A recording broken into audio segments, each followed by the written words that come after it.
कल्याण के भावना से गौतम ऋषि ने वरुण देवता की तपस्या किया। वरुण देव प्रसन्न होकर के उनको दर्शन दिए और उनसे वर मांगने के लिए कहे। तो गौतम ऋषि ने कहा कि इस क्षेत्र में वर्षा किया जाए, क्योंकि जल के अभाव में जीव जंतु मर रहे हैं, वनस्पतियां सब सूख रही हैं।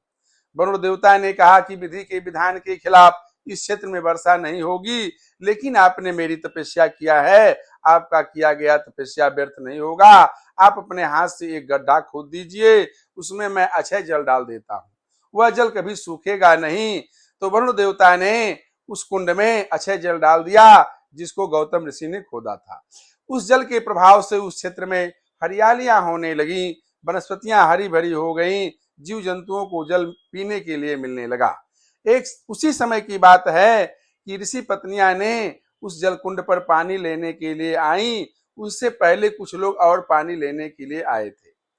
तो ऋषि पत्नियों ने कहा कि सबसे पहले हम पानी लेंगे। तो गौतम ऋषि की पत्नी जो अहिल्या थी, उन्होंने कहा कि जल पर सबका समान अधिकार है, इसलिए जो लोग पहले से आए हैं वही जल लेंगे।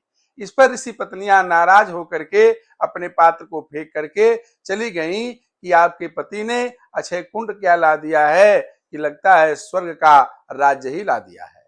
और अपने अपने पतियों से जाकर के गौतम ऋषि की पत्नी की शिकायत की। सभी ऋषियों ने गौतम ऋषि से बदला लेने का मन में विचार किया। इस उद्देश्य से सभी ऋषि मिलकर के गणेश जी की उपासना किए।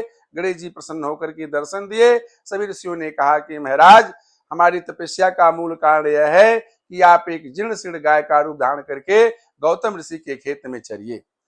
गणेश जी भक्तों के अधीन होने के नाते जीर्ण शीर्ण गाय का रूप धारण करके गौतम ऋषि के खेत में चरने लगे। और जब उन पर अहिल्या की दृष्टि पड़ी तो अहिल्या ने गौतम से कहा कि आपके खेत में गौ माता चर रही हैं, निकाल दीजिए। गौतम ऋषि निकालने के लिए गए, एक दूब उखाड़ करके गौ माता को थोड़ा सा स्पर्श किए कि गौ माता गिरी और मर गई। सारे ऋषि इकट्ठा होकर के वहां कहने लगे कि गौतम ऋषि, अब इनको ऋषि परंपरा से बाहर कर दिया जाए, क्योंकि इनको गौ का हत्या लग गया है, इनका मुंह देखना पाप है।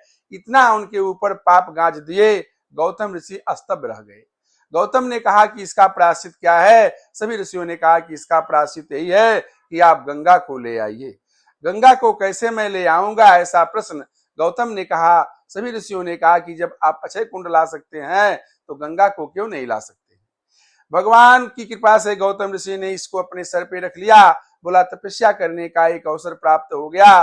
गौतम ऋषि उसी कुंड से कुछ दूरी पे जाकर के प्रतिदिन 108 ज्योतिर्लिंग बनाते थे और उसका विधि से पूजा करते थे। एक दिन की बात है कि भगवान शंकर गौतम ऋषि की तपस्या से प्रसन्न होकर के प्रकट हो गए और उन्होंने गौतम से कहा कि हे गौतम, तुम्हारे प्रति जो अन्याय हुआ है उसे मैं जानता हूं, तुम वर मांगो, क्या वर मांगना चाहते हो?